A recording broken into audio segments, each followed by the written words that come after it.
Hi friends, welcome back to Shivam tutorial. ಇವತ್ತಿನ video first year accountancy ಸಬ್ಜೆಕ್ಟಿಗೆ related ಆಗಿ ಇರುತ್ತೆ. ಸೊ ನಿಮಗೆಲ್ಲರಿಗೂ ಗೊತ್ತಿದೆ, ಈ ಒಂದು ಸಬ್ಜೆಕ್ಟ್ ಕ್ಯಾರಿ ಆಗೋದು 100 ಮಾರ್ಕ್ಸಿಗೆ. ಇಲ್ಲಿರುವ ಫಸ್ಟ್ ಚಾಪ್ಟರ್ ಅಂತ ಅಂದರೆ that is introduction to accounting. So ಈ ಒಂದು ಚಾಪ್ಟರಲ್ಲಿ ನೀವು ಅಕೌಂಟ್ ಅಂದರೆ ಏನು ಅಂತ ಕಲಿತೀರಿ, ಅಕೌಂಟಲ್ಲಿ ಬರುವಂಥ ಟರ್ಮಿನಾಲಜೀಸ್ಗಳನ್ನು ಕಲಿತೀರಿ, ಅಕೌಂಟಿನ ರೋಲ್ ಏನಿದೆ, ಫೀಚರ್ಸ್ ಏನಿದೆ, ಕ್ಯಾರೆಕ್ಟರಿಸ್ಟಿಕ್ಸ್ ಅಂತ ಏನೇನಿದೆ ಅದನ್ನೆಲ್ಲ ಇಲ್ಲಿ ಸ್ಟಡಿ ಮಾಡ್ತೀರಿ. ಅಂದರೆ ಬೇಸಿಕ್ ಅಕೌಂಟಿಂಗ್ ಕಾನ್ಸೆಪ್ಟ್ಗಳನ್ನು ಇಲ್ಲಿ ನೀವು ಸ್ಟಡಿ ಮಾಡ್ತೀರಿ. ಬೇಸಿಕ್ಕಾಗಿ ಅಕೌಂಟಲ್ಲಿ ಏನೇನು ಇನ್ವಾಲ್ವ್ ಆಗಿರುತ್ತೆ ಅದನ್ನೆಲ್ಲ ನೀವಿಲ್ಲಿ ಈ ಚಾಪ್ಟ್ರಲ್ಲಿ ಸ್ಟಡಿ ಮಾಡ್ತೀರಿ. ಸೊ ಇವತ್ತಿನ ವಿಡಿಯೋ ಅಕೌಂಟಿಗೆ ರಿಲೇಟೆಡ್ ಆಗಿ ಇರುತ್ತೆ. ಸೊ ನಾನಿಲ್ಲಿ ಅಕೌಂಟ್ ಅಂದರೆ ಏನು ಅಂತ ಹೇಳಿ ಎಕ್ಸ್ಪ್ಲೇನ್ ಮಾಡ್ತೇನೆ. So first of all, meaning of accounting. Account ಅಂದರೆ ಏನಿರುತ್ತೆ?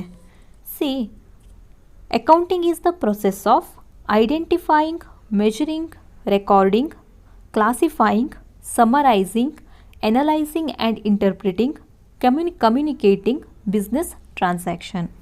ಸೊ ಅಕೌಂಟೆನ್ಸಿ ಅನ್ನೋದು ಅಥವಾ ಅಕೌಂಟಿಂಗ್ ಅನ್ನೋದೇನಿದೆ ಇದು ಒಂದು ಪ್ರೊಸೆಸ್. ಸೊ ಯಾವ ಥರ ಪ್ರೊಸೆಸ್ ಇದು? ಇದರಲ್ಲಿ ಸಾಕಷ್ಟು ಆ್ಯಕ್ಟಿವಿಟೀಸ್ಗಳು ಇನ್ವಾಲ್ವ್ ಆಗಿ ಇರುತ್ತೆ. ಯಾವ ಆ್ಯಕ್ಟಿವಿಟೀಸ್ಗಳು?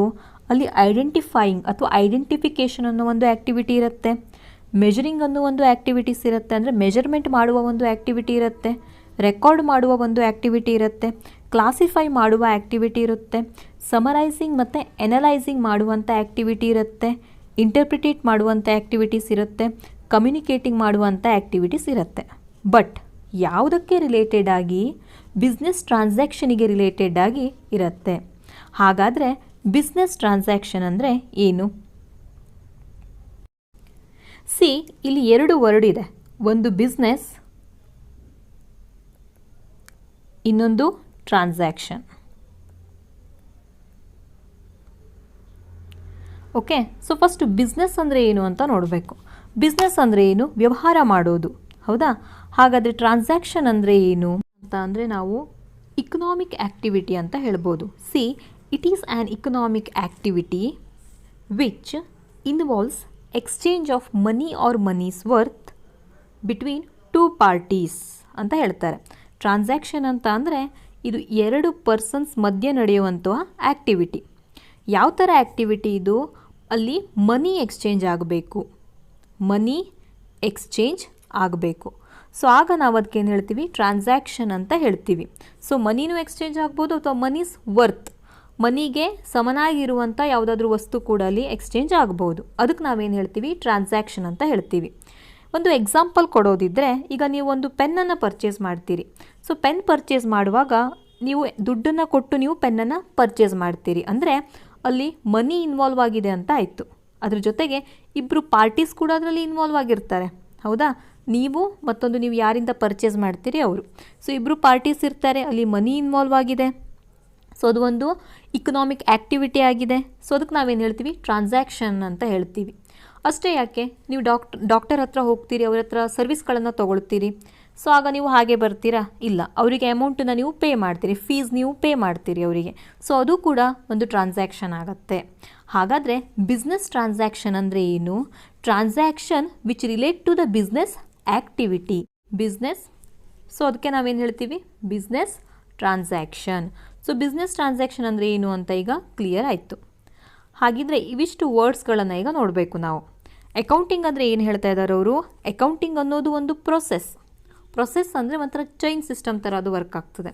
ಸೊ ಯಾವ ಥರ ಪ್ರೊಸೆಸ್ ಇದು? ಇದರಲ್ಲಿ ಐಡೆಂಟಿಫೈ ಮಾಡೋದಿರುತ್ತೆ. ಏನನ್ನು ಐಡೆಂಟಿಫೈ ಮಾಡಬೇಕು? ಬಿಸ್ನೆಸ್ ಟ್ರಾನ್ಸಾಕ್ಷನನ್ನು ಐಡೆಂಟಿಫೈ ಮಾಡಬೇಕು. ನೆಕ್ಸ್ಟ್ ಮೆಜರ್ ಮಾಡಬೇಕು, ಅಂದರೆ ಮೆಜರ್ಮೆಂಟ್ ಮಾಡಬೇಕು. ಏನನ್ನು? ಬಿಸ್ನೆಸ್ ಟ್ರಾನ್ಸಾಕ್ಷನನ್ನು ಮೆಜರ್ ಮಾಡಬೇಕು. ನೆಕ್ಸ್ಟ್ ರೆಕಾರ್ಡ್ ಮಾಡಬೇಕು. ಏನನ್ನು ರೆಕಾರ್ಡ್ ಮಾಡಬೇಕು? ಬಿಸ್ನೆಸ್ ಟ್ರಾನ್ಸಾಕ್ಷನನ್ನು ರೆಕಾರ್ಡ್ ಮಾಡಬೇಕು. ಕ್ಲಾಸಿಫೈ ಮಾಡಬೇಕು. ಏನನ್ನು ಕ್ಲಾಸಿಫೈ ಮಾಡಬೇಕು? ಬಿಸ್ನೆಸ್ ಟ್ರಾನ್ಸಾಕ್ಷನನ್ನು ಕ್ಲಾಸಿಫೈ ಮಾಡಬೇಕು. ಆ್ಯಂಡ್ ಸಮರೈಸಿಂಗ್ ಮಾಡಬೇಕು. ಏನನ್ನು ಸಮರೈಸ್ ಮಾಡೋದು ಅಥವಾ ಏನನ್ನು ಸಮರಿ ಮಾಡೋದು, ಏನನ್ನು ಕನ್ಕ್ಲೂಡ್ ಮಾಡಬೇಕು? ಬಿಸ್ನೆಸ್ ಟ್ರಾನ್ಸಾಕ್ಷನನ್ನು ಸಮರೈಸ್ ಮಾಡಬೇಕು. ನೆಕ್ಸ್ಟ್ ಎನಾಲಿಸಿಸ್ ಆ್ಯಂಡ್ ಇಂಟರ್ಪ್ರಿಟಿಂಗ್, ಎನಲೈಸ್ ಮಾಡಬೇಕು, ಇಂಟರ್ಪ್ರಿಟೇಟ್ ಮಾಡಬೇಕು. ಯಾವುದನ್ನು? ಬಿಸ್ನೆಸ್ ಟ್ರಾನ್ಸಾಕ್ಷನನ್ನು ಅಥವಾ ಬಿಸ್ನೆಸ್ ಇನ್ಫಾರ್ಮೇಷನನ್ನು ಅಂತ ಕೂಡ ನಾವು ಹೇಳ್ಬೋದು. ನೆಕ್ಸ್ಟ್ ಕಮ್ಯುನಿಕೇಟ್ ಮಾಡಬೇಕು, ಮೀನ್ಸ್ ಕಮ್ಯುನಿಕೇಟ್, ಇನ್ನೊಬ್ಬರಿಗೆ ಅದನ್ನು ಕಮ್ಯುನಿಕೇಟ್ ಮಾಡೋದು, ಹೇಳೋದು. ಏನನ್ನು? ಬಿಸ್ನೆಸ್ ಇನ್ಫಾರ್ಮೇಷನನ್ನು ಅಥವಾ ಬಿಸ್ನೆಸ್ ಟ್ರಾನ್ಸಾಕ್ಷನ್ ರಿಲೇಟೆಡ್ ಆಗಿರುವ ಆ್ಯಕ್ಟಿವಿಟೀಸ್ಗಳನ್ನು. ಸೊ ಇದಿಷ್ಟು ಏನಿದು ಅಕೌಂಟಿಂಗ್ ಅಂತ ಹೇಳಿ ಹೇಳ್ತಾರೆ. ಸೊ ಹಾಗಿದ್ರೆ ಈ ಒನ್ ಬೈ ಒನ್ ಈ ವರ್ಡ್ಗಳನ್ನು ನಾವೀಗ ನೋಡ್ತಾ ಹೋಗೋಣ ಏನಿದೆ ಅಂತ ಹೇಳಿ. ಸೊ ಫಸ್ಟ್ ಆಫ್ ಆಲ್ ಏನಿರುತ್ತೆ, that is identifying. C, identifying ಅಂತ ಅಂದರೆ ಐಡೆಂಟಿಫೈಯಿಂಗ್ ಬಿಸ್ನೆಸ್ ಟ್ರಾನ್ಸಾಕ್ಷನ್. ಹಾಗಿದ್ರೆ ಬಿಸ್ನೆಸ್ ಟ್ರಾನ್ಸಾಕ್ಷನನ್ನು ಐಡೆಂಟಿಫೈ ಮಾಡೋದು ಹೇಗೆ? ಸಿ, ಒಬ್ಬ ಪರ್ಸನ್ ಇರ್ತಾನೆ, ಅವನಿಗೆ ಬಿಸ್ನೆಸ್ ಮಾಡಬೇಕು ಅಂತ ಹೇಳಿ ಅನಿಸುತ್ತೆ. ಯಾವುದಾದ್ರೂ ಒಂದು ಬಿಸ್ನೆಸ್ಸನ್ನು ನೀವು ಎಕ್ಸಾಂಪಲಿಗೆ ತೊಗೊಳ್ಬೋದು. ಚಾಕ್ಲೇಟ್ ಬಿಸ್ನೆಸ್ ಅಂತಲೇ ತೊಗೊಳ್ಳಿ. ಸೊ ಅವನಿಗೆ ಬಿಸ್ನೆಸ್ ಮಾಡಬೇಕು ಅಂತ ಅನಿಸುತ್ತೆ. ಆಗ ಅವನು ಆ ಬಿಸ್ನೆಸ್ ಮಾಡಬೇಕು ಅಥವಾ ಚಾಕ್ಲೇಟನ್ನು ನಾನು ಮ್ಯಾನುಫ್ಯಾಕ್ಚರಿಂಗ್ ಮಾಡಬೇಕು ಅಂತ ಅಂದ್ಕೊಂಡಾಗ ಫಸ್ಟು ಅವನು ಏನು ಮಾಡ್ತಾನೆ? ಸೊ ಫಸ್ಟ್ ಅವನು ಏನು ಮಾಡಬೇಕಾಯಿತು? ಗೂಡ್ಸನ್ನು ಪರ್ಚೇಸ್ ಮಾಡಬೇಕಾಯಿತು, ಅಥವಾ ರಾ ಮಟೀರಿಯಲ್ ನಾವೇನು ಹೇಳ್ತೀವಿ ಅದನ್ನ ಪರ್ಚೇಸ್ ಮಾಡಬೇಕು. ಅಂದರೆ ಚಾಕ್ಲೇಟನ್ನು ಪ್ರೊಡ್ಯೂಸ್ ಮಾಡಬೇಕು ಅಂದರೆ ಫಸ್ಟ್ ಏನು ಬೇಕಾಗತ್ತೆ? ರಾ ಮಟೀರಿಯಲ್ ಎಲ್ಲ ಬೇಕಾಗತ್ತೆ, ಹೌದಾ? ರಾ ಮಟೀರಿಯಲ್ ಅಂದರೆ ಮಿಲ್ಕ್, ಕೋಕೋ ಪೌಡರ್ ಇದೆಲ್ಲ ಬೇಕು. ಅದನ್ನು ಆದ ನಂತರ ಅವನಿಗೆ ಏನು ಬೇಕು? ಅದನ್ನು ಮ್ಯಾನುಫ್ಯಾಕ್ಚರಿಂಗ್ ಮಾಡೋದಕ್ಕೆ ಮಷಿನ್ಸ್ಗಳು ಬೇಕು. ಮಷಿನ್ಸ್ ರನ್ ಆಗೋದಕ್ಕೆ ಎಲೆಕ್ಟ್ರಿಸಿಟಿ ಬೇಕು. ಆ ವರ್ಕನ್ನು ಮಾಡೋದಕ್ಕೆ ವರ್ಕರ್ಸ್ ಬೇಕು, ಅಂದರೆ ವರ್ಕರ್ಸಿಗೆ ಸ್ಯಾಲರಿ ಕೊಡಬೇಕು. ಸೊ ಇದಿಷ್ಟು ಏನಾಯಿತು? ಅದು ಒಂದು ಪ್ರಾಡಕ್ಟನ್ನು ಮ್ಯಾನುಫ್ಯಾಕ್ಚರಿಂಗ್ ಮಾಡಲಿಕ್ಕೆ ಆಗುವಂಥ ಖರ್ಚು. ಸೊ ಇದೆಲ್ಲ ಏನು ಎಕ್ಸ್ಪೆನ್ಸಸ್ ಆಗುತ್ತೆ. ಅದ್ರ ಜೊತೆಗೆ ಇವೆಲ್ಲ ಏನು ಟ್ರಾನ್ಸಾಕ್ಷನ್ ಕೂಡ ಆಗುತ್ತೆ. ಯಾಕೆ ಅಂತ ಅಂದರೆ ಇಲ್ಲೆಲ್ಲ ಕಡೆಗೂ ಮನಿ ಎಕ್ಸ್ಚೇಂಜ್ ಆಗಿದೆ. ಒಂದು ಗೂಡ್ಸನ್ನು ಪರ್ಚೇಸ್ ಮಾಡಬೇಕು ಅಂದರೆ ದುಡ್ಡು ಕೊಡಲೇಬೇಕು, ಮನಿ ಎಕ್ಸ್ಚೇಂಜ್ ಆಯಿತು. Next paid manufacturing expenses. Manufacturing expenses ಅಂತ ಅಂದರೆ ನಾನೀಗ ಹೇಳಿದೆ ಚಾಕ್ಲೇಟ್ನ ಪ್ರೊಡ್ಯೂಸ್ ಮಾಡೋದು ಅಂತ ಅಂದೆ, ಹೌದಾ? ಚಾಕ್ಲೇಟ್ನ ಪ್ರೊಡ್ಯೂಸ್ ಮಾಡುವಾಗ ಆಗುವಂತಹ ಎಕ್ಸ್ಪೆನ್ಸಸ್. ಸೊ ಅದಕ್ಕೆಲ್ಲ ಕೂಡ ದುಡ್ಡು ಕೊಡಲೇಬೇಕು. ಅಲ್ಲಿ ಮನಿ ಎಕ್ಸ್ಚೇಂಜ್ ಆಯಿತು, ಅಂದರೆ ಅದು ಟ್ರಾನ್ಸಾಕ್ಷನ್ ಆಯಿತು, ಹೌದಾ? ಅದೇ ರೀತಿಯಲ್ಲಿ ನೆಕ್ಸ್ಟ್ ಗೂಡ್ಸನ್ನು ಸೇಲ್ ಮಾಡ್ತಾನೆ ಅವನು, ಅಂದರೆ ಚಾಕ್ಲೇಟನ್ನು ಅವನು ಸೇಲ್ ಮಾಡ್ತಾನೆ. ಅದು ಕೂಡ ಅವನಿಗೆ ಗೂಡ್ಸ್ ಎಕ್ಸ್ಚೇಂಜ್ ಆಯಿತು ಮನಿಗೆ. ಮನಿ ಇದೆ ಅಂತ ಅಂದರೆ ಅದು ಒಂದು ಟ್ರಾನ್ಸಾಕ್ಷನ್ ಆಯಿತು. ಸೊ ಇದಿಷ್ಟು ಏನು ಬಿಸ್ನೆಸ್ಸಿಗೆ ರಿಲೇಟೆಡ್ ಆಗಿ ಆದಂತಹ ಟ್ರಾನ್ಸಾಕ್ಷನ್. ಅದೇ ರೀತಿ ಇನ್ನೊಂದು ಸೈಡಲ್ಲಿ ನಾವು ನೋಡೋದಿದ್ರೆ ಅವನ ಮನೆ ಇದೆ, ಓಕೆ, ಅವನ ಸ್ವಂತ ಮನೆ ಇದೆ. ಆ ಮನೆಯಲ್ಲೂ ಕೂಡ ಹೌಸ್ ಹೋಲ್ಡ್ ಪರ್ಪಸ್ಸಿಗೆ ಅವನು ಬೇಕಾದಷ್ಟು ಆ್ಯಕ್ಟಿವಿಟೀಸ್ಗಳನ್ನು ಮಾಡ್ತಾನೆ, ಬೇಕಾದಷ್ಟು ಟ್ರಾನ್ಸಾಕ್ಷನ್ಗಳು ಅಲ್ಲಿ ಇನ್ವಾಲ್ವ್ ಆಗಿರ್ತದೆ.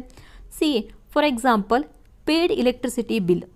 ಅವನು ಈ ಕಂಪನಿ ಅಂತ ಅವನೇನು ಆಫೀಸ್ ಅಂತ ಏನಿತ್ತು ಅಥವಾ ಅವನು ಬಿಸ್ನೆಸ್ ಏನಿತ್ತು ಇಲ್ಲೂ ಕೂಡ ಅವನು ಎಲೆಕ್ಟ್ರಿಸಿಟಿನ ಪೇ ಮಾಡಿದ್ದ, ಹೌದಾ? ಯಾಕೆ? ಚಾಕ್ಲೇಟನ್ನು ಮ್ಯಾನುಫ್ಯಾಕ್ಚರಿಂಗ್ ಮಾಡೋ ಟೈಮಲ್ಲಿ ಅವನಿಗೆ ಮಷಿನ್ಸಿಗೆ ರನ್ ಮಾಡೋದಕ್ಕೆ ಎಲೆಕ್ಟ್ರಿಸಿಟಿ ಬೇಕಿತ್ತು. ಅಲ್ಲಿ ಅವನು ಏನು ಮಾಡ್ದ? ಎಲೆಕ್ಟ್ರಿಸಿಟಿ ಬಿಲ್ಲನ್ನು ಪೇ ಮಾಡ್ತಾನೆ. ಅದು ಯಾವುದಕ್ಕೆ ರಿಲೇಟೆಡ್ ಆಯಿತು? ಬಿಸ್ನೆಸ್ಸಿಗೆ ರಿಲೇಟೆಡ್ ಆಯಿತು. ಬಟ್ ಇಲ್ಲಿ ಪರ್ಸ್ನಲ್ ಟ್ರಾನ್ಸಾಕ್ಷನ್ ಆಗುತ್ತೆ. ಯಾಕೆ ಪರ್ಸ್ನಲ್ ಟ್ರಾನ್ಸಾಕ್ಷನ್ ಆಗ್ತದೆ? ಯಾಕೆಂತಂದ್ರೆ ಅವನು ಮನೆಗೆ ಅಂತ ಅದನ್ನ ಖರ್ಚು ಮಾಡ್ಕೊಂಡಿರೋದು, ಅವನು ಸ್ವಂತಕ್ಕೆ ಅದನ್ನ ಖರ್ಚು ಮಾಡ್ಕೊಂಡಿದ್ದಾನೆ. ಸೊ ಇಲ್ಲೂ ಕೂಡ ಏನು ಮಾಡಿದ್ದಾನೆ? ಅವನು ಎಲೆಕ್ಟ್ರಿಸಿಟಿ ಬಿಲ್ಲನ್ನು ಪೇ ಮಾಡಿದ್ದಾನೆ. ಸೊ ನೆಕ್ಸ್ಟ್ ಮತ್ತೇನಾಗುತ್ತೆ? Paid water charges. ಸೊ ಬಿಸ್ನೆಸ್ಸಲ್ಲೂ ಕೂಡ ವಾಟರ್ ಚಾರ್ಜಸ್ನ ಪೇ ಮಾಡ್ತಾನೆ. ಪರ್ಸ್ನಲ್ ಡೇ ಟು ಡೇ ಲೈಫಲ್ಲೂ ಕೂಡ ಅವನು ವಾಟರ್ ಚಾರ್ಜಸನ್ನು ಪೇ ಮಾಡ್ತಾನೆ. ನೆಕ್ಸ್ಟ್ ಪರ್ಚೇಸ್ ಗೂಡ್ಸ್ ಅಂತಂದರೆ ಹೌಸ್ ಹೋಲ್ಡ್ ಪರ್ಪಸ್, ಅಂದರೆ ಪರ್ಸ್ನಲ್ ಯೂಸಿಗೆ ಅವನು ಗೂಡ್ಸನ್ನ ಪರ್ಚೇಸ್ ಮಾಡ್ಬೋದು. ಅದೇ ರೀತಿ ಬಿಸ್ನೆಸ್ಸಲ್ಲೂ ಕೂಡ ಅವನು ಗೂಡ್ಸನ್ನ ಪರ್ಚೇಸ್ ಮಾಡ್ತಾನೆ. ಸೊ ಪರ್ಸ್ನಲ್ ಟ್ರಾನ್ಸಾಕ್ಷನಲ್ಲೂ ಗೂಡ್ಸ್ ಪರ್ಚೇಸ್ ಅನ್ನೋದಿರುತ್ತೆ. ಅಂದರೆ ಅಲ್ಲೂ ಟ್ರಾನ್ಸಾಕ್ಷನ್ ಇದೆ, ಇಲ್ಲೂ ಕೂಡ ಟ್ರಾನ್ಸಾಕ್ಷನ್ ಇದೆ. ಸೊ ಇಲ್ಲಿ ನೋಡಿ, ಹಾಗಾದರೆ ಐಡೆಂಟಿಫೈಯಿಂಗ್ ಅಂದರೆ ಏನನ್ನು ಐಡೆಂಟಿಫೈ ಮಾಡಬೇಕು? ಯಾವುದು ಪರ್ಸ್ನಲ್ ಟ್ರಾನ್ಸಾಕ್ಷನ್ ಮತ್ತು ಯಾವುದು ಪರ್ಸನಲ್ ಟ್ರಾನ್ಸಾಕ್ಷನ್ ಅಲ್ಲ, ಮೀನ್ಸ್ ಬಿಸ್ನೆಸ್ ಟ್ರಾನ್ಸಾಕ್ಷನ್ ಅಂತ ಹೇಳಿ ನೀವು ಐಡೆಂಟಿಫೈ ಮಾಡ್ಕೋತೀರಿ. ಇಲ್ಲಿ ನೀವು ಕನ್ಸಿಡರ್ ಮಾಡೋದು ಬಿಸ್ನೆಸ್ ಟ್ರಾನ್ಸಾಕ್ಷನನ್ನು ಮಾತ್ರ. ಯಾಕೆಂತಂದರೆ ನೀವು ಅಕೌಂಟನ್ನು ಮಾಡ್ತಾ ಇದ್ದೀರಿ, ಅದು ಬಿಸ್ನೆಸ್ಸಿಗೆ ರಿಲೇಟೆಡ್ ಆಗಿ ಇರ್ತದೆ ಅಂತ ಅಂದರೆ ನೀವಿಲ್ಲಿ ಐಡೆಂಟಿಫೈ ಅಂದರೆ ಮಾಡ್ಕೊಳ್ಬೇಕಾಗಿರೋದು ಬಿಸ್ನೆಸ್ ಟ್ರಾನ್ಸಾಕ್ಷನನ್ನು ಮಾತ್ರ. ಹಾಗಾಗಿ ಅಕೌಂಟಿಂಗ್ ಪ್ರೊಸೆಸ್ಸಲ್ಲಿ ಫಸ್ಟೇ ಬರುವಂಥದ್ದು ಐಡೆಂಟಿಫೈಯಿಂಗ್ ಬಿಸ್ನೆಸ್ ಟ್ರಾನ್ಸಾಕ್ಷನ್. ಹಾಗಿದ್ರೆ ನೆಕ್ಸ್ಟ್ ಪ್ರೊಸೆಸ್ ಏನಿದೆ ಅಂತ ಹೇಳಿ ನೋಡೋಣ. That is measuring. ಮೆಜರಿಂಗ್ ಅಂದರೆ ಅರ್ಥ ಏನು? ಮೆಜರ್ಮೆಂಟ್ ಮಾಡೋದು, ಅಳತೆ ಮಾಡೋದು ಅಂತ ಹೇಳ್ತೀವಿ. ಏನನ್ನು ಅಳತೆ ಮಾಡಬೇಕು? ಹಾಗಾದರೆ ಏನನ್ನು ಮೆಜರ್ ಮಾಡಬೇಕು? ಹೇಗೆ ಮಾಡಬೇಕು? ಸಿ, ನಾವು ಅಲ್ಲಿ ಬಿಸ್ನೆಸ್ ಟ್ರಾನ್ಸಾಕ್ಷನ್ ಯಾವ್ಯಾವುದು ಅಂತ ಹೇಳಿ ಐಡೆಂಟಿಫೈ ಮಾಡಿದ್ವಿ, ಹೌದಾ? ಪರ್ಸ್ನಲ್ ಟ್ರಾನ್ಸಾಕ್ಷನ್ ಯಾವ್ಯಾವುದು, ಬಿಸ್ನೆಸ್ ಟ್ರಾನ್ಸಾಕ್ಷನ್ ಯಾವ್ಯಾವುದು ಅಂತ ಹೇಳಿ ಐಡೆಂಟಿಫೈ ಮಾಡಿದ್ವಿ. For example goods purchased for business purpose ಅಂತ ಹೇಳಿ ನಾವು ತಗೊಳ್ಳೋಣ. ಸೊ ಈ ಒಂದು ಟ್ರಾನ್ಸಾಕ್ಷನನ್ನು ಹೇಗೆ ಮೆಜರ್ ಮಾಡೋದು? ಹಾಗಾದರೆ ಹೇಗೆ ಅಂತ ಅಂದರೆ ಮನಿಯ ಟರ್ಮಲ್ಲಿ, ಮಾನಿಟರಿ ಫಾರ್ಮಲ್ಲಿ ನಾವು ಮೆಜರ್ ಮಾಡಬೇಕು. ಅಂದರೆ ಗೂಡ್ಸ್ ಪರ್ಚೇಸ್ ಅಂತ ಅಷ್ಟೇ ಇದ್ದರೆ ನಾವು ಅದನ್ನ ರೆಕಾರ್ಡ್ ಮಾಡಲಿಕ್ಕಾಗತ್ತಾ? ಇಲ್ಲ. ಅದ್ರ ಜೊತೆಗೆ ನಮಗೇನಿರಬೇಕು? ಎಷ್ಟು ವರ್ತಿನ ಗೂಡ್ಸ್ ಪರ್ಚೇಸ್ ಮಾಡಿದ್ದಾರೆ ಅಂತ ಹೇಳಿ ಗೊತ್ತಿರಬೇಕು. ಅಂದರೆ C, for example goods purchase ₹1,50,000 ಹೀಗಿದ್ದಾಗ ನಾವು ಅದನ್ನ ರೆಕಾರ್ಡ್ ಮಾಡ್ಕೊಳ್ಬೋದು. ಅಂದರೆ ನಾವು ಯಾವ ಟ್ರಾನ್ಸಾಕ್ಷನನ್ನು ಐಡೆಂಟಿಫೈ ಮಾಡಿರ್ತೀವಿ ಅದನ್ನು ಮಾನಿಟರಿ ಫಾರ್ಮಲ್ಲಿ ನಾವು ಮೆಷರ್ ಮಾಡಿ ನೋಡುವಂಥದ್ದು. ಮತ್ತೊಂದು ಎಕ್ಸಾಂಪಲ್ ತೋರಿಸ್ತೇನೆ. Paid electricity charges ₹500. Next measuring means measuring the business transaction in terms of ಮನಿಯ ಟರ್ಮಲ್ಲಿ ನಾವು ಅದನ್ನು ಮೆಷರ್ ಮಾಡೋದು. ನೆಕ್ಸ್ಟ್ ಪ್ರೊಸೆಸ್ ಏನಿದೆ, ರೆಕಾರ್ಡಿಂಗ್. ಓಕೆ, ನಾವಿವಾಗ ಏನು ಮಾಡಿದ್ವಿ, ಬಿಸ್ನೆಸ್ ಟ್ರಾನ್ಸಾಕ್ಷನ್ ಯಾವುದು ಅಂತ ಐಡೆಂಟಿಫೈ ಮಾಡಿದ್ವಿ. ನೆಕ್ಸ್ಟ್ ನಾವು ಅದನ್ನು ಮನಿಯ ಫಾರ್ಮಲ್ಲಿ ರೆಕಾರ್ಡ್ ಕೂಡ ಮಾಡಿದ್ವಿ, ಮೆಜರ್ ಕೂಡ ಮಾಡಿದ್ವಿ. ಅದಾದ ನಂತರ ನೆಕ್ಸ್ಟ್ ಬರುವಂಥ ಪ್ರೊಸೆಸ್ ರೆಕಾರ್ಡಿಂಗ್. ಅಂದರೆ ಮೆಜರ್ ಮಾಡಿ ಆದ ನಂತರ ಅದನ್ನ ರೆಕಾರ್ಡ್ ಮಾಡಬೇಕು. ರೆಕಾರ್ಡಿಂಗ್ ಮಾಡೋದು ಅಂತಂದರೆ ಆ್ಯಸ್ ನೇಮ್ ಶೋಸ್, ರೆಕಾರ್ಡಿಂಗ್ ಮಾಡೋದು, ರೆಕಾರ್ಡ್ ಮಾಡೋದು, ಒಂದು ಸೈಡ್ ಬರೆಯೋದು ಅಂತ ಹೇಳಿ. ಯಾಕೆ ಹಾಗೆ ಬರ್ಕೊಳ್ಬೇಕು? ಅಕೌಂಟ್ ಏನಿರುತ್ತೆ ಇದನ್ನು ನಾವು ಪ್ರತಿ ವರ್ಷ ಕ್ಲೋಸ್ ಮಾಡ್ತಾ ಹೋಗ್ತೀವಿ. ಅಂದರೆ ಒಂದು ವರ್ಷಕ್ಕೆ ಇದನ್ನು ಕ್ಲೋಸ್ ಮಾಡ್ತೀವಿ. ಅಂದರೆ ಒಂದು ವರ್ಷದಲ್ಲಿ ಆಗುವಂಥ ಬಿಸ್ನೆಸ್ಸಲ್ಲಿ ಆಗುವಂಥ ಎಲ್ಲ ಟ್ರಾನ್ಸಾಕ್ಷನ್ಗಳನ್ನು ರೆಕಾರ್ಡ್ ಮಾಡ್ತೀವಿ. ಒಂದು ವರ್ಷದ ನಂತರ ಇದನ್ನು ನಾವು ಕ್ಲೋಸ್ ಮಾಡ್ತೀವಿ. ಒಂದು ವರ್ಷದ ಒಳಗೆ ಎಷ್ಟೊಂದು ಟ್ರಾನ್ಸಾಕ್ಷನ್ಗಳಾಗಿರ್ತದೆ, ಅದೆಲ್ಲವನ್ನೂ ನೆನ್ಪಿಟ್ಕೊಳ್ಳಿಕ್ಕೆ ಸಾಧ್ಯನಾ? ಸಾಧ್ಯ ಇಲ್ಲ. ಹಾಗಾಗಿ ಏನು ಮಾಡ್ತೀವಿ, ರೆಕಾರ್ಡಿಂಗ್ ಮಾಡ್ತೀವಿ. ರೆಕಾರ್ಡಿಂಗ್ ಮಾಡೋದು ಹೇಗೆ ಹಾಗಾದರೆ? ಯಾವ ಥರ ರೆಕಾರ್ಡಿಂಗ್ ಮಾಡೋದು? ಬಿಸ್ನೆಸ್ ಟ್ರಾನ್ಸಾಕ್ಷನ್ಗಳನ್ನು ರೆಕಾರ್ಡ್ ಮಾಡ್ತೀವಿ ಬುಕ್ಕಲ್ಲಿ. ಆ ಬುಕ್ಕಿಗೇನು ಹೇಳ್ತಾರೆ, ಜರ್ನಲ್ ಅಂತ ಸ್ಪೆಸಿಫೈ ಮಾಡ್ತೀವಿ. ಈ ಒಂದು ಪ್ರೊಸೆಸ್ ಏನು ತುಂಬಾ ಇಂಪಾರ್ಟೆಂಟ್ ಆಗಿರುತ್ತೆ. ಇದರಲ್ಲಿ ಕ್ಯಾಲ್ಕುಲೇಷನ್ ಕೂಡ ಬರ್ತದೆ ನಿಮಗೆ. Next recording means recording the business transaction in the books of journal. Journal ಅನ್ನೋ ಬುಕ್ಕಲ್ಲಿ ನಾವು ಅದನ್ನ ಏನು ಮಾಡ್ತೀವಿ, ರೆಕಾರ್ಡ್ ಮಾಡ್ತಾ ಹೋಗ್ತೀವಿ. ನೆಕ್ಸ್ಟ್ ಪ್ರೊಸೆಸ್ ಏನಿದೆ, ಕ್ಲಾಸಿಫೈಯಿಂಗ್. ಇವಾಗ ನಾವು ಜರ್ನಲ್ ಅನ್ನೋ ಬುಕ್ಕಲ್ಲಿ ಎಲ್ಲ ಥರ ಟ್ರಾನ್ಸಾಕ್ಷನ್ಗಳನ್ನು ಮಾಡಿದ್ದೀವಿ. ಲೈಕ್ ಗೂಡ್ಸನ್ನು ಪರ್ಚೇಸ್ ಮಾಡಿದ್ದೀವಿ. ವರ್ಷದಲ್ಲಿ ಒಂದೇ ಸಲ ಗೂಡ್ಸನ್ನು ಪರ್ಚೇಸ್ ಮಾಡ್ತಾರಾ? ಇಲ್ಲ. Goods purchase 1000, goods purchase 2000. ಈ ಥರ ತುಂಬ ಸಲ ನಾವು ಗೂಡ್ಸನ್ನು ಪರ್ಚೇಸ್ ಮಾಡ್ಬೋದು. ಅದೇ ರೀತಿ ಗೂಡ್ಸ್ ಸೋಲ್ಡ್, ಗೂಡ್ಸನ್ನು ಒಂದೇ ಸಲ ಸೇಲ್ ಮಾಡ್ತಾರೆ ಒಂದು ವರ್ಷದಲ್ಲಿ? ಇಲ್ಲ, ಪದೇ ಪದೇ ಸೇಲ್ ಮಾಡ್ತಾರೆ. ಇಲೆಕ್ಟ್ರಿಸಿಟಿ ಬಿಲ್ ಒಂದೇ ಸಲ ಪೇಮೆಂಟ್ ಮಾಡ್ತಾರಾ? ಇಲ್ಲ, ಒಂದು ವರ್ಷದಲ್ಲಿ ಪದೇ ಪದೇ ಅದರ ಪೇಮೆಂಟ್ ಆಗ್ತಾ ಇರ್ತದೆ. ಹಾಗೆ ಇದೇ ರೀತಿ ಬೇಕಾದಷ್ಟು ಟ್ರಾನ್ಸಾಕ್ಷನ್ಗಳು ರಿಪಿಟೇಟಿವ್ ಆಗಿ ನಡೀತಾನೆ ಇರ್ತದೆ. ಹಾಗಾಗಿ ನಾವೇನು ಮಾಡಬೇಕು, ಆ ರೆಕಾರ್ಡ್ ಆಗಿರೋ ಟ್ರಾನ್ಸಾಕ್ಷನ್ ಎಲ್ಲ ಕ್ಲಾಸಿಫೈ ಮಾಡ್ಕೊಳ್ಬೇಕು. ಕ್ಲಾಸಿಫೈ ಮಾಡೋದು ಅಂದರೆ ಹೇಗೆ? ಎಲ್ಲ ಥರ ಟ್ರಾನ್ಸಾಕ್ಷನ್ ಮೀನ್ಸ್ ಇಲ್ಲಿ ಪರ್ಚೇಸ್ ಟ್ರಾನ್ಸಾಕ್ಷನ್ ಇದ್ದರೆ ಪರ್ಚೇಸ್ ಟ್ರಾನ್ಸಾಕ್ಷನ್ ಎಲ್ಲ ನಾವು ಒಂದು ಕಡೆ ರೆಕಾರ್ಡ್ ಮಾಡ್ತೀವಿ. ಹಾಗೆ ಸೇಲ್ ಆಗಿರುವಂಥ ಟ್ರಾನ್ಸಾಕ್ಷನ್ಗಳನ್ನೆಲ್ಲ ನಾವು ಒಂದು ಕಡೆ ರೆಕಾರ್ಡ್ ಮಾಡ್ತೀವಿ. ರೆಂಟ್ ಪೇಮೆಂಟ್ ಇದ್ದರೆ ಅದೆಲ್ಲ ನಾವು ಒಂದು ಕಡೆ ರೆಕಾರ್ಡ್ ಮಾಡ್ತೀವಿ. ಅಂದರೆ ಅದರ ಕೆಟಗರಿಯ ಬೇಸ್ ಮೇಲೆ ನಾವೇನು ಮಾಡ್ತೀವಿ, ಅದನ್ನ ಕ್ಲಾಸಿಫೈ ಮಾಡ್ಕೊಳ್ತಾ ಹೋಗ್ತೀವಿ. ಅದಕ್ಕೇನು ಹೇಳ್ತಾರೆ, ಕ್ಲಾಸಿಫಿಕೇಷನ್ ಮಾಡೋದು ಅಂತ ಹೇಳ್ತಾರೆ. ಇಲ್ಲಿ ಪರ್ಚೇಸ್, ಇಲ್ಲಿ 3 ಟೈಮ್ಸ್ ಪರ್ಚೇಸ್ ಮಾಡಿದ್ದೀವಿ ಅಂತ ಅಂದ್ಕೊಳ್ಳಿ, 3 ಟೈಮ್ಸ್ ಸೇಲ್ ಮಾಡಿದ್ದೀವಿ ಅಂತ ಅಂದ್ಕೊಳ್ಳಿ. All purchase transactions are recorded in one side. Next all sales transactions are recorded in one side. ಈ ಪ್ರೊಸೆಸ್ಸಿಗೆ ಏನು ಹೇಳ್ತಾರೆ ಹಾಗಾದರೆ? ಎಲ್ಲವನ್ನು ಸಪ್ರೇಟಾಗಿ ಮಾಡಿಕೊಂಡು ಮೇಂಟೈನ್ ಮಾಡುವಂಥ ಈ ಪ್ರೊಸೆಸ್ಸಿಗೆ ಏನು ಹೇಳ್ತಾರೆ? ಇದಕ್ಕೆ ಹೇಳ್ತಾರೆ ಲೆಡ್ಜರ್. ಇದು ಕೂಡ ತುಂಬಾ ಇಂಪಾರ್ಟೆಂಟ್ ಕಾನ್ಸೆಪ್ಟ್. ಇಲ್ಲಿ ಫಸ್ಟ್ ಏನು ಮಾಡ್ತೀವಿ, ರೆಕಾರ್ಡಿಂಗ್ ಮಾಡ್ತಾರೆ. ರೆಕಾರ್ಡಿಂಗ್ ಮಾಡೋದು ಹೇಗೆ ಮಾಡ್ತಾರೆ, ಜರ್ನಲ್ ಅನ್ನೋ ಬುಕ್ಕಲ್ಲಿ ನಾವು ರೆಕಾರ್ಡ್ ಮಾಡ್ತೀವಿ. ಅದಾದ ನಂತರ ರೆಕಾರ್ಡ್ ಆಗಿರುವಂತಹ ಟ್ರಾನ್ಸಾಕ್ಷನ್ಗಳನ್ನು ಕ್ಲಾಸಿಫೈ ಮಾಡ್ಕೊಳ್ತೀವಿ. ಹೇಗೆ ಕ್ಲಾಸಿಫೈ ಮಾಡ್ತೀವಿ, ಆ ಟ್ರಾನ್ಸಾಕ್ಷನ್ನ ಅದರ ಟೈಪ್ಸನ್ನು ನೋಡಿ ನಾವೇನು ಮಾಡ್ತೀವಿ, ಕ್ಲಾಸಿಫಿಕೇಷನ್ ಮಾಡ್ಕೊಳ್ತೀವಿ. Classifying means classify the business transaction according to the types of transactions. The process of classification is called ledger. ಇದನ್ನ ನಾವೇನು ಹೇಳ್ತೀವಿ, ಲೆಡ್ಜರ್ ಅಂತ ಹೇಳಿ ಕರಿತೀವಿ. ನೆಕ್ಸ್ಟ್ ಮತ್ತೇನಿದೆ, ಈಗ ಇನ್ನೊಂದು ಸ್ಟೆಪ್ ಕಂಟಿನ್ಯೂ ಆಗುತ್ತೆ. That is summarising. ಸಮರೈಸಿಂಗ್ ಅಂತ ಅಂದರೆ ಸಮರಿ ಮಾಡೋದು ಅಂತ ಹೇಳಿ ಅರ್ಥ, ಅಥವಾ ಕನ್ಕ್ಲೂಷನ್ ಮಾಡೋದು ಅಂತ ಹೇಳಿ ಅರ್ಥ. ಯಾಕೆ ಸಮರಿ ಮಾಡಬೇಕು? ಈಗ ಒಂದು ಚಾಪ್ಟರ್ನ ನೀವು ಎಕ್ಸಾಮ್ ಪರ್ಪಸ್ ಓದ್ತಾ ಇದ್ದೀರಿ ಅಂತ ಅಂದರೆ ಎಲ್ಲವನ್ನೂ ನೆನ್ಪಿಟ್ಕೊಳ್ಳಿಕ್ಕೆ ಸಾಧ್ಯ ಇಲ್ಲ. ಆದರೆ ನೀವು ಅದನ್ನ ಸಮರಿ ಮಾಡಿ ಕನ್ಕ್ಲೂಡ್ ಮಾಡಿ ಓದ್ಕೊಂಡಾಗ ನಿಮ್ಗೆ ತುಂಬ ಚೆನ್ನಾಗಿ ನೆನಪಿರ್ತದೆ, ಹೌದಾ?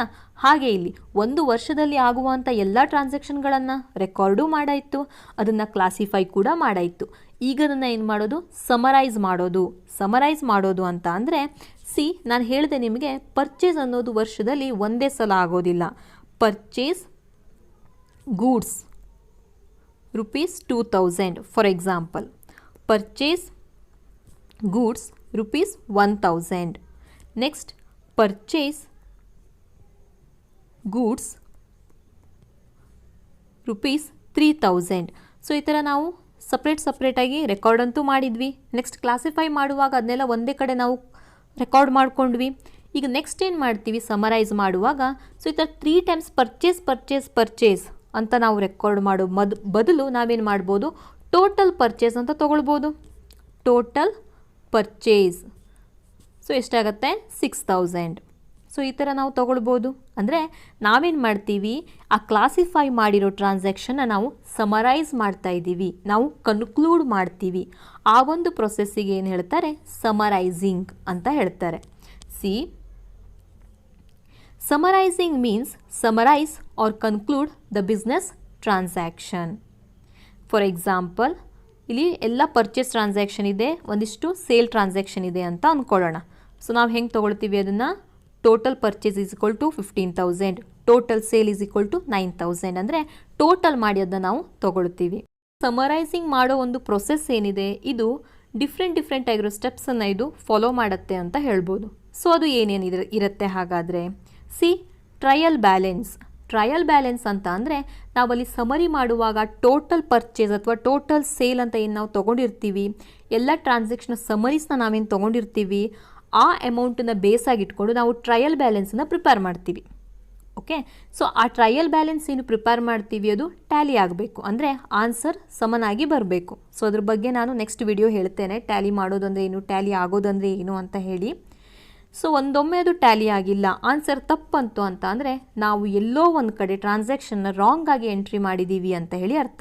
ನಾವು ಪ್ರಿಪೇರ್ ಮಾಡಿರೋ ಅಕೌಂಟಲ್ಲಿ ಏನೋ ತಪ್ಪಿದೆ, ಅಕೌಂಟಿಂಗ್ ಟ್ರಾನ್ಸಾಕ್ಷನಲ್ಲಿ ಏನೋ ತಪ್ಪಿದೆ ಅಂತ ಹೇಳಿ ಅರ್ಥ. ಸೊ ನಮಗದು ಇಲ್ಲಿ ಗೊತ್ತಾಗ್ಬಿಡತ್ತೆ, ಟ್ರಯಲ್ ಬ್ಯಾಲೆನ್ಸ್ನ ಪ್ರಿಪೇರ್ ಮಾಡಿದಾಗ ಗೊತ್ತಾಗತ್ತೆ.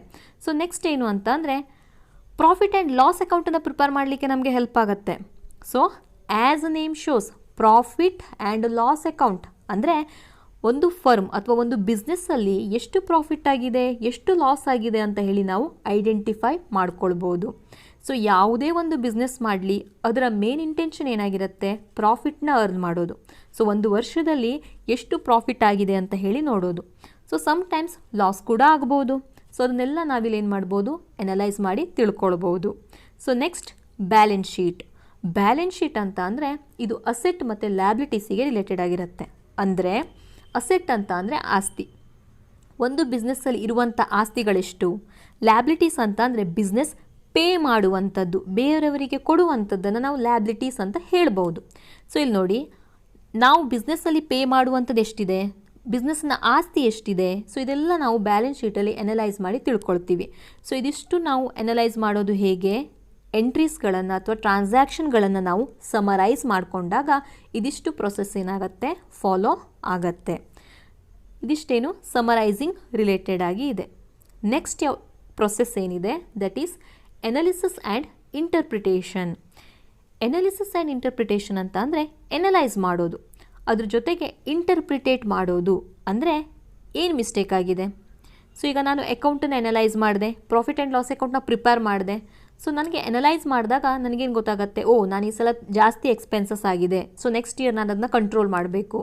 ಸೊ ಒಂದೊಮ್ಮೆ ಲಾಸ್ ಆಯಿತು ಅಂದರೆ ಯಾಕೆ ಲಾಸ್ ಆಯಿತು ಅಂದರೆ ಪ್ರತಿಯೊಂದು ಇನ್ಫಾರ್ಮೇಷನು ಸಿಗುತ್ತೆ ಯಾವಾಗ ನಮಗೆ ಸಿಕ್ಕಿರುವಂಥ ಡಾಟಾನ ನಾವು ಇಟ್ಕೊಂಡು ಎನಲೈಸ್ ಮಾಡಿದಾಗ. ಅದು ನಮಗೆ ಯಾವಾಗ ಸಿಕ್ಕಿರುತ್ತೆ, ನಾವು ಸಮರೈಸ್ ಮಾಡಿ ಪ್ರಾಫಿಟ್ ಆ್ಯಂಡ್ ಲಾಸ್ ಅಕೌಂಟ್ನ ಪ್ರಿಪೇರ್ ಮಾಡಿ ಬ್ಯಾಲೆನ್ಸ್ ಶೀಟ್ನ ಪ್ರಿಪೇರ್ ಮಾಡಿದಾಗ ನಮಗೆ ಬಿಸ್ನೆಸ್ಸಲ್ಲಿ ಏನೇನು ಆಗ್ತಾ ಇದೆ ಅಂತ ಹೇಳಿ ಗೊತ್ತಾಗತ್ತೆ. ನಾವು ಆ ಒಂದು ಡಾಟಾನ ಇಟ್ಕೊಂಡು ಎನಲೈಸ್ ಮಾಡಿದಾಗ ನಮ್ಮ ಬಿಸ್ನೆಸ್ ಯಾವ ಪೊಸಿಷನ್ನಲ್ಲಿದೆ ಅನ್ನೋದು ನಮಗೆ ಕರೆಕ್ಟಾಗಿ ಎನಲೈಸ್ ಆಗುತ್ತೆ. ಆ್ಯಂಡ್ ನಾವು ಅದ್ರ ಮೇಲೆ ಡಿಸಿಷನ್ ಕೂಡ ತೊಗೊಳ್ಬೋದು, ಮೀನ್ಸ್ ಇಂಟರ್ಪ್ರಿಟೇಟ್ ಮಾಡ್ಬೋದು ನಾವು. ಸೊ ಆ ಒಂದು ಪ್ರೊಸೆಸ್ ಏನಿದೆ, ಎನಾಲಿಸಿಸ್ ಆ್ಯಂಡ್ ಇಂಟರ್ಪ್ರಿಟೇಷನ್. ಸಿ, ನಾವಿಲ್ಲಿ ಪರ್ಚೇಸ್ ಗೂಡ್ಸ್ ಟೋಟಲ್ 15,000 ಅಂತ ಹೇಳಿದೆ, ಸೇಲ್ 9,000 ಆಗಿದೆ ಅಂತ ಹೇಳಿದೆ ಎಕ್ಸಾಂಪಲ್ ಕೊಡುವಾಗ. ಸೊ ಇಷ್ಟೆಲ್ಲ ನಾವು ಯಾಕೆ ಮಾಡ್ತೀವಿ, ಯಾಕೆ ಅಂತ ಅಂದರೆ ನಮಗೆ ಪರ್ಫೆಕ್ಟ್ ಆಗಿರೋ ಒಂದು ಪಿಕ್ಚರಲ್ಲಿ ಸಿಗ್ತದೆ. Because it helps to find out profit or loss of the ಬಿಸ್ನೆಸ್ಸಲ್ಲಿ ಪ್ರಾಫಿಟ್ ಆಗಿದೆಯೋ ಲಾಸ್ ಆಗಿದೆಯೋ ಅಂತ ಗೊತ್ತಾಗತ್ತೆ. ಅದನ್ನು ಬೇಸಾಗಿಟ್ಕೊಂಡು ನಾವು ಬಿಸ್ನೆಸ್ಸನ್ನು ಎನಲೈಸ್ ಮಾಡ್ಬೋದು. ಬಿಸ್ನೆಸ್ಸಲ್ಲಿ ಏನೇನು ಆಗಿದೆ ಅಥವಾ ಏನೇನು ನಾವು ಇಂಪ್ರೂವ್ ಮಾಡಬೇಕು ಅನ್ನೋದನ್ನು ಎಲ್ಲವನ್ನು ನಾವಿಲ್ಲಿ ಎನಲೈಸ್ ಮಾಡಿ ತಿಳ್ಕೊಳ್ಳಿಕ್ಕೆ ನಮಗೆ ಹೆಲ್ಪ್ ಆಗುತ್ತೆ. ಸೊ ಫೈನಲಿ ಇರುವಂಥದ್ದು communicating to the users. So communicating to the users ಅಂತ ಅಂದರೆ ನಾವು ಅನಲೈಸ್ ಮಾಡಿದಾಗ, ಇಂಟರ್ಪ್ರಿಟೇಟ್ ಮಾಡಿದಾಗ ನಮಗೆ ಬಿಸ್ನೆಸ್ಸಿನ ಪೊಸಿಷನ್ ಗೊತ್ತಾಗತ್ತೆ. ಅಂದರೆ ಬಿಸ್ನೆಸ್ಸಲ್ಲಿ ಎಷ್ಟು ಪ್ರಾಫಿಟ್ ಇದೆ ಅನ್ನೋದು ನಮಗೆ ಗೊತ್ತಾಗತ್ತೆ. ಸೊ ಆ ಒಂದು ಇನ್ಫಾರ್ಮೇಷನ್ನ ನಾವು ಕಮ್ಯುನಿಕೇಟ್ ಮಾಡಬೇಕು, ಮೀನ್ಸ್ ಹೇಳಬೇಕು. ಯಾರಿಗೆ ಹೇಳಬೇಕು? ಯೂಸರ್ಸಿಗೆ ಹೇಳಬೇಕು. ಯೂಸರ್ಸ್ ಅಂದರೆ ಯಾರು ಹಾಗಾದರೆ? ಸೊ ಯೂಸರ್ಸ್ ಅಂತ ಅಂದರೆ ಅವರು ಕಂಪನಿಯ ಅಥವಾ ಬಿಸ್ನೆಸ್ಸಿನ ಎಂಪ್ಲಾಯೀಸ್ಗಳಾಗಿರ್ಬೋದು. ಯಾಕಂತಂದರೆ ಅವರಿಗೆ ಆ ಇನ್ಫಾರ್ಮೇಷನ್ನ ಕೇಳೋ ಹಕ್ಕಿರ್ತದೆ. ಬಿಸ್ನೆಸ್ಸಲ್ಲಿ ಪ್ರಾಫಿಟ್ ಆಗಿದೆಯೋ ಲಾಸ್ ಆಗಿದೆಯೋ ಅಂತ ತಿಳ್ಕೊಳ್ಳೋ ಹಕ್ಕು ಅವರಿಗಿದ್ದೇ ಇರ್ತದೆ. ನೆಕ್ಸ್ಟ್ ಯಾರಿರ್ತಾರೆ? ಲೆಂಡರ್ ಅಂತ ಅಂದರೆ ಯಾರು ಬಿಸ್ನೆಸ್ ಮಾಡಲಿಕ್ಕೆ ಲೋನ್ ಕೊಟ್ಟಿದ್ದಾರೋ ಅವರು. ಸೊ ಅವರಿಗೂ ಆಬ್ವಿಯಸ್ಲಿ ರೈಟ್ಸ್ ಇದ್ದೇ ಇರುತ್ತೆ. ಬಿಸ್ನೆಸ್ಸಲ್ಲಿ ಪ್ರಾಫಿಟ್ ಆಗಿದೆಯೋ ಲಾಸ್ ಆಗಿದೆಯೋ, ನಾವು ಕೊಟ್ಟಿರುವಂಥ ದುಡ್ಡನ್ನು ಇವನು ರಿಟರ್ನ್ ಮಾಡ್ತಾನೋ ಇಲ್ವೋ, ಸೊ ಇದ್ರ ಬಗ್ಗೆ ಎಲ್ಲ ತಿಳ್ಕೊಳ್ಳೋ ರೈಟ್ಸ್ ಅವರಿಗಿದ್ದೇ ಇರುತ್ತೆ. ಹಾಗಾಗಿ ಬಿಸ್ನೆಸ್ಸಿನ ಇನ್ಫಾರ್ಮೇಷನ್ನ ಲೆಂಡರ್ಸಿಗೆ ಕಮ್ಯುನಿಕೇಟ್ ಮಾಡಬೇಕಾಗ್ತದೆ. ನೆಕ್ಸ್ಟ್ ಮತ್ತಾರಿರ್ತಾರೆ? Customers and clients. ಕಸ್ಟಮರ್ಸ್ ಅಂತ ಅಂದರೆ ಒಂದು ಪ್ರಾಡಕ್ಟನ್ನು ಯೂಸ್ ಮಾಡುವಂಥವ್ರು, ಹೌದಾ? ಸೊ ಅವರಿಗೂ ಕೂಡ ರೈಟ್ಸ್ ಇರ್ತದೆ. ನಾವು ಯೂಸ್ ಮಾಡ್ತಾ ಇರೋ ಪ್ರಾಡಕ್ಟಿನ ಬಿಸ್ನೆಸ್ ಹೇಗೆ ನಡೀತಾ ಇದೆ ಅಂತ ತಿಳ್ಕೊಳ್ಳೋದು. ಸೊ ಪ್ರಾಫಿಟ್ ಆಗಿದೆಯೋ ಲಾಸ್ ಆಗಿದೆಯೋ, ಸೊ ಅವರಿಗೇನಾದರೂ ಇನ್ಫಾರ್ಮೇಷನ್ ಬೇಕಿದ್ರೆ ಅದನ್ನ ಪ್ರೊವೈಡ್ ಮಾಡಬೇಕು. ಅದಾದ ನಂತರ ಕ್ಲೈಂಟ್ಸ್ ಅಂತ ಅಂದರೆ ಸಪ್ಲೈಯರ್ಸ್. ಅಂದರೆ ಯಾರು ಗೂಡ್ಸನ್ನು ಪ್ರೊಡ್ಯೂಸ್ ಮಾಡುವಾಗ ನಮಗೆ ಗೂಡ್ಸನ್ನು ಸಪ್ಲೈ ಮಾಡಿದರು, ರಾ ಮಟೀರಿಯಲ್ಗಳನ್ನು ಸಪ್ಲೈ ಮಾಡಿದರು ಅವರು. ಸೊ ಅವರಿಗೂ ಕೂಡ ರೈಟ್ಸ್ ಇರ್ತದೆ ಬಿಸ್ನೆಸ್ಸಲ್ಲಿ ಏನಾಗಿದೆ ಅಂತ ತಿಳ್ಕೊಳ್ಳೋದು. ಹಾಗಾಗಿ ಅವರಿಗೂ ಕೂಡ ಇನ್ಫಾರ್ಮೇಷನ್ನ ಕಮ್ಯುನಿಕೇಟ್ ಮಾಡಬೇಕಾಗ್ತದೆ, ಹೇಳಬೇಕಾಗ್ತದೆ. ಸೊ ಇದಿಷ್ಟು ಏನಿದೆ ಅಕೌಂಟಿಗೆ ರಿಲೇಟೆಡ್ ಆಗಿ ಬರುವಂತಹ ಕೆಲವು ಸ್ಟೆಪ್ಸ್ಗಳು. ಸೊ ಅಂದರೆ ನಾವಿಲ್ಲಿ ಏನೇನು ಸ್ಟಡಿ ಮಾಡಿದ್ವಿ? Accounting is A process of means identifying the business transaction. First of all business ಟ್ರಾನ್ಸಾಕ್ಷನನ್ನು ಐಡೆಂಟಿಫೈ ಮಾಡ್ತೀವಿ. ಅಂದರೆ ಬಿಸ್ನೆಸ್ ಟ್ರಾನ್ಸಾಕ್ಷನ್ ಯಾವುದು ಮತ್ತು ಪರ್ಸ್ನಲ್ ಟ್ರಾನ್ಸಾಕ್ಷನ್ ಯಾವುದು ಅಂತ ಹೇಳಿ. ನಾವಿಲ್ಲಿ ರೆಕಾರ್ಡ್ ಮಾಡೋದು ಕೇವಲ ಬಿಸ್ನೆಸ್ ಟ್ರಾನ್ಸಾಕ್ಷನ್, ಅಂದರೆ ಬಿಸ್ನೆಸ್ಸಿಗೆ ರಿಲೇಟೆಡ್ ಆಗಿ ಆಗುವಂತಹ ಟ್ರಾನ್ಸಾಕ್ಷನ್ನ ಮಾತ್ರ.